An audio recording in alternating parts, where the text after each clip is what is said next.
Bienvenidos a nuestra tercera cápsula de video en la que hemos venido platicando primero acerca de la introducción de la materia y luego en la primera parte, en la primera unidad que nos tocaba desarrollar, que era acerca de la filosofía de la educación como tal.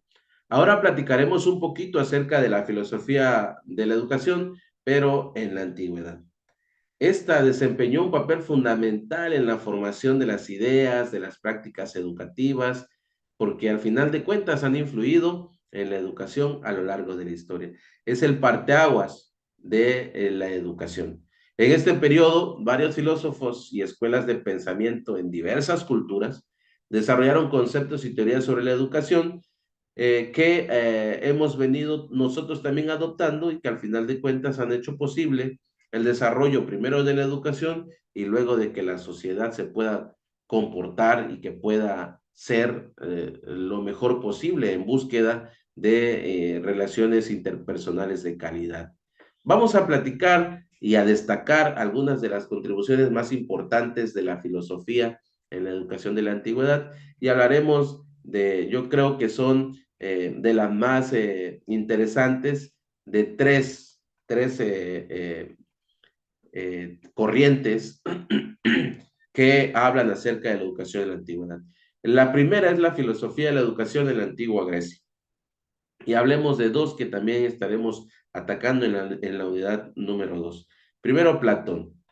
Platón fue uno de los filósofos más influyentes en la antigüedad en lo que respecta a la educación. De hecho, su obra, que se titula La República, en ella él expone su visión de una sociedad ideal y, por supuesto, propone un sistema educativo basado en la meritocracia. Abogó por la educación de las élites, pero también argumentó que todos los individuos deberían recibir una educación adecuada a sus capacidades. Platón consideraba que la educación debía enfocarse en el desarrollo de la virtud y el conocimiento. Imagínense ustedes, Platón dice, vamos, obviamente, la meritocracia, ¿no? El que tenga méritos, digamos, de alguna manera. Pero además, sí dijo que necesitaba cada individuo, o todos los individuos, necesitaban tener educación, pero la educación debía ser adecuada a las capacidades. Esto lo estamos haciendo hoy. En la cápsula anterior hablábamos acerca de los ajustes razonables que nos pide la Secretaría de Educación Pública en la actualidad. Es justamente lo que Platón presentó desde hace tiempo. De acuerdo a las capacidades, el maestro enseña. De acuerdo a las capacidades, quien en ese momento le toque eh, enseñar a un conocimiento, la tiene que adecuar para que quienes están convergiendo en el desarrollo del conocimiento, pues lo puedan adquirir en virtud a lo que necesitan. Entonces, lo estamos aplicando, ¿sí? Eh, fue un pensamiento, una idea que Platón logró transmitir y que obviamente hasta la actualidad nos sigue funcionando muchísimo. El siguiente es Aristóteles. Este tuvo una influencia duradera en la filosofía de la educación y también en su obra Ética a Nicómaco aborda cuestiones éticas relacionadas con la educación y el desarrollo de la virtud, pero también escribe sobre la importancia de una educación equilibrada que incluyera aspectos intelectuales, éticos y físicos. Y aquí entonces ya entre los dos nos van dando más ideas, ¿no? Porque ahora no nada más se habla sobre el enfoque que debe tener la educación adecuada a las capacidades, sino se incluyen aspectos de intelecto, de ética y física. Y hoy vemos a los niños que tienen educación física, que tienen una materia que se llama cívica y ética, educación cívica y ética, y que además se les da la oportunidad de que hagan investigaciones en medios informativos, en la internet y todo con lo que contamos en la actualidad, que hace posible que su intelecto se pueda desarrollar. Entonces, las dos corrientes van muy de la mano y sin duda alguna han dejado mucho provecho en el estudio y el desarrollo de la educación. Otra de las filosofías es de la antigua China. En este caso platicaremos un poquito acerca de Confucio. Este desempeñó un papel central en la filosofía de la educación porque él enfatizaba la importancia de la educación moral y ética y según su análisis, la educación debía centrarse en el cultivo de la virtud, el respeto a la autoridad y la promoción de la armonía en la sociedad. Y ahora vamos juntando todos estos para poder, dentro del análisis que se hace en la educación, incluirlos.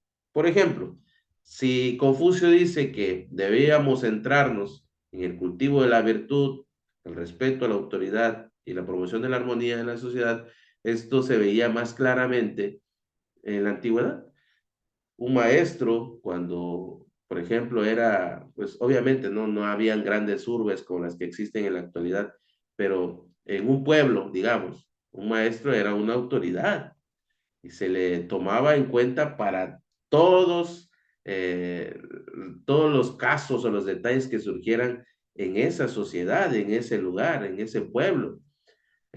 La podemos ver muy claramente en las películas mexicanas, estas que todavía logramos tener en muchos medios, como las de Cantinflas, ¿no? Cuando es un maestro, como él tiene que buscar la manera de que sus muchachos puedan aprender, ya que gente que tenía la autoridad en ese lugar, pues no lo permitía. Y eso nos lleva a trasladarlo a lo que Confucio desde hace muchísimos años platicaba y que era el respeto a la autoridad. A este personaje, la interpretación del personaje como maestro, se le respeta, ¿sí? Y entonces eso hace posible que la autoridad, en este caso el maestro, pues imponga ciertas reglas, ciertos lineamientos que lleven a la armonía en la sociedad.